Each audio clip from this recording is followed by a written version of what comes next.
मंडळी मला सांगा, कोण म्हणतं हेल्दी फूड बोरिंग असतं? तुम्ही एकदा हे ट्राय करा. आज मला ना नेहमीची भाजी चपाती खायची इच्छा नव्हती. मग मी प्रोटीन कबाब बनवलेले आहे. त्यासाठी इथे आपण एका भांड्यामध्ये पाणी गरम करायला ठेवायचं आहे. पाण्याला छान उकळी येऊ द्यायची. इथे पाण्याला व्यवस्थित उकळी आली. 1 वाटी मी सोया चंक्स घेतलेले आहेत ते घालायचे. 1-2 मिनिट मी यांना छान बॉईल करून घेणार आहे. छान असे बॉईल झाले, व्यवस्थित शिजले. गॅस बंद करायचा. हे सोया चंक्स बाहेर काढून घ्यायचे. इथे मला झटपट करायचं होतं म्हणून मी शिजवून घेतले. तुम्हाला हवं तर तुम्ही कोमट पाण्यात एक 10-15 मिनटं भिजवून ठेवा. यामध्ये गार पाणी घालून 5 मिनटं ठेवते, नंतर घट्ट पिळून घेते. सोया चंक्समधलं एक्स्ट्रा पाणी संपूर्ण पिळून घेतलं. त्यानंतर इथे मोड आलेले 1 वाटी हिरवे मूग घेतले. हिरवे मूग भिजवले, रात्रभर कापडात बांधले, मस्त मोड आले. मूठभर कोथिंबीर घालायची आहे. आवडीनुसार हिरवी मिरची घालायची. 7-8 लसणीच्या पाकळ्या, अर्धा इंच आलं घालायचं. 1 रफ चिरलेला कांदा घालायचा आहे. पाणी न घालता मिक्सरला जाडसर असं हे वाटून घ्यायचं. अगदी सिंपल हे मिश्रण तयार झालेलं आहे. यामध्ये इथे मी मटन मसाला घालते. तुम्ही ऐवजी कबाब मसाला घालू शकतात. जिरेपूड घालायची आहे आणि सगळ्यात महत्त्वाचं चाट मसाला, म्हणजे मस्त चटपटीत चव येते. चवीनुसार मीठ घालायचं आहे. हे मसाले मीठ तुमच्या आवडीनुसार कमी जास्त करू शकतात. आता बाइंडिंगसाठी इथे मी तांदळाचं पीठ घालते. तुम्ही डाएटवर असाल, तुम्हाला तांदळाचं पीठ घालायचं नसेल तर तुम्ही सत्तू घालू शकतात, म्हणजेच फुटाणा डाळीचं पीठ, किंवा भाजलेलं बेसन पीठ घालू शकतात. ओट्सचं पीठ घालू शकतात. तुम्हाला जे आवडत असेल ते. गरजेनुसार यामध्ये हे पीठ घालायचं आहे आणि व्यवस्थित एकजीव करायचं आहे. तर मंडळी, हे मिक्स करताना या पोह्यांच्या चमच्याने मला साधारण 3 ते 4 चमचे हे तांदळाचं पीठ लागलं होतं. म्हणून एका गोष्टीची काळजी घ्यायची की सोया चंक्समधलं पाणी शक्य होईल तितकं काढून घ्यायचं, म्हणजे बाइंडिंगसाठी इथे आपल्याला जास्त पीठ घालण्याची गरज पडणार नाही. हे व्यवस्थित हलक्या हाताने एकजीव केलं. हवं तर या स्टेजला मीठ मसाले व्यवस्थित एकदा टेस्ट करून पाहू शकतात. एक कबाब वळून पाहायचा, अजिबात हाताला चिकटत नाहीये, पाणी पाणी असं वाटत नाहीये, परफेक्ट शेप होतंय, म्हणजे परफेक्ट हे मिश्रण आहे.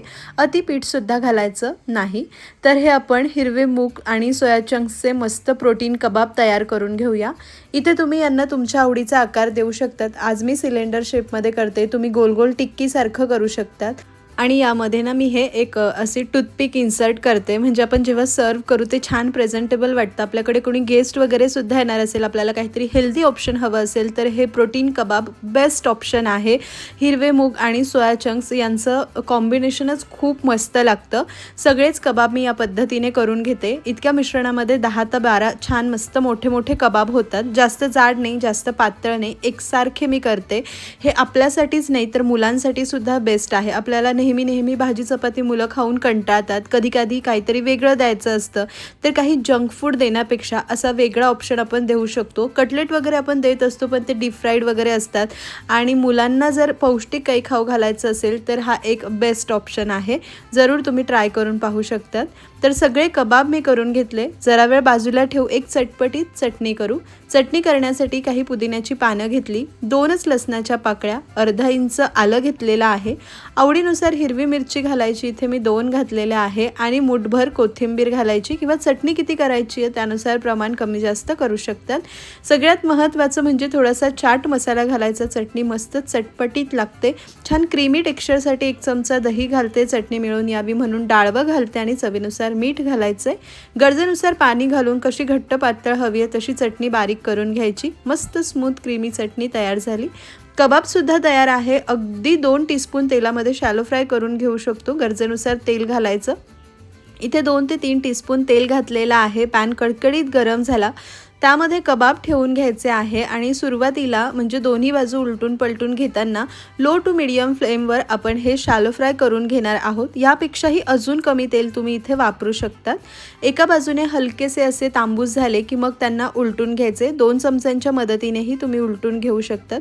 म्हणजे आधीची एक बाजू आणि ही एक बाजू करेपर्यंत गॅस लो टू मीडियम ठेवायचा, कारण इथे आपण सगळं कच्चं वापरलेलं आहे. हे कबाब आतपर्यंत मस्त शिजले जातात. मध्ये मध्ये आता उलटून पलटून करून यांना छान शॅलो फ्राय करायचं आहे. आपण असा आकार दिला आहे आणि ते कडेलाही व्हावे म्हणून मी असे जरासे उभेसुद्धा करून घेते. दोन्ही बाजूंनी हे सगळे शॅलो फ्राय केले, उभेही करून घेतले दोन्ही बाजूंनी. फक्त शेवटचे 1 ते 2 मिनिटे मी गॅस मोठा करणार आहे आणि मोठ्या आचेवर सुपर क्रिस्पी व्हावे म्हणून छान यांना शॅलो फ्राय करणार आहे. इतका सुंदर रंग येतोय आणि सुगंध तर घरभर दरवळतोय आणि या कबाबवर तुम्हाला दिसत असेल थोडे थोडे क्रॅक्स गेलेले आहे, म्हणजे हे आतपर्यंत परफेक्ट असे शॅलो फ्राय झाले. एक बॅच शॅलो फ्राय करण्यासाठी 7 ते 8 मिनिटांचा वेळ लागला. मस्त असे सोया चंक्स ग्रीन मूग्सचे प्रोटीन कबाब आपले तयार झालेले आहे. थोडंसं एक्सेस ऑइल असेल तर आपण टिश्यूवर काढून घेऊया म्हणजे ते निघून जाईल आणि गरमागरम प्रोटीन कबाब सर्व करूया. इथे मी सर्व करताना थोडेसे सलाद, आपण तयार केलेली क्रीमी चटपटीत चटणी आणि कबाब ठेवलेले आहे. आवाज तुम्ही ऐकू शकतात, अजिबात डीप फ्राईड नाही आहे, तरीही अतिशय सुंदर क्रिस्पी होतात. आणि तुम्ही यांना एक रोल करून सुद्धा सर्व करू शकतात, म्हणजे चपाती त्यावर चटणी आणि कबाब, थोडं सलाद आणि क्रिस्पी करूनही सर्व करू शकतात.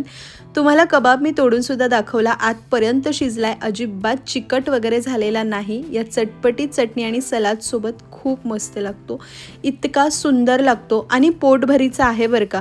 म्हणजे दुपारच्या किंवा रात्रीच्या जेवणात तुम्ही जेवण म्हणून सुद्धा खाऊ शकतात. एक 4 ते 5 कबाब खाल्ले की तुम्हाला दुसरी कशाचीही भूक लागणार नाही. मी बऱ्याच वेळेला डिनरमध्ये सुद्धा हे घेत असते.